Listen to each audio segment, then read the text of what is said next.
Bon, alors la CAN, Hervé et Liselor, c'est évidemment un événement sportif, mais c'est aussi un événement sociétal, puisque tout le monde, y compris à la rédaction de TV5 Monde, se passionne pour cette compétition et elle suscite beaucoup de commentaires sur les réseaux sociaux. Et oui, et des commentaires. Alors, j'ai pensé à vous parce qu'il y a des dessins qui montrent des Congolais du Congo-Brazzaville en train de surveiller le fleuve. Alors, j'espère qu'on va les voir.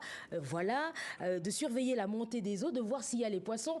C'est une mission qui leur a été donnée par les autres Congolais qui vont, les léopards, hein, qui vont aller à la CAN. Alors, justement, c'est un peu une façon de charrier les Diables Rouges qui, eux, n'assistent pas à cette CAN. Justement, qu'est-ce que vous en pensez? Ça vous fait sourire? Écoutez, moi je vais surveiller le fleuve. Je vais me contenter que de surveiller le fleuve et de supporter toutes les autres équipes qui joueront. Voilà. Voilà. Alors Hervé, justement, on a le sentiment qu'à travers les réseaux sociaux, c'est quand même cette CAN un moment aussi de convivialité et de partage entre les Africains.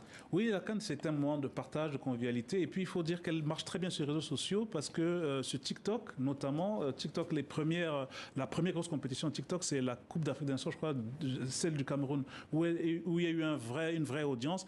Enfin, c'est un continent qui est plutôt jeune, qui est plus jeune que le reste de la planète, donc forcément très habitué à cette nomenclature des réseaux sociaux. Et ça se continue, ça se joue beaucoup sur les réseaux sociaux, puisqu'il y a cet entre-soi. En même temps, on est à peu près différents parce qu'on est africain et on est différents parce qu'on vient de chacun de son pays. Donc il y a des petites taquineries comme ça et oui, effectivement, ça marche plutôt bien.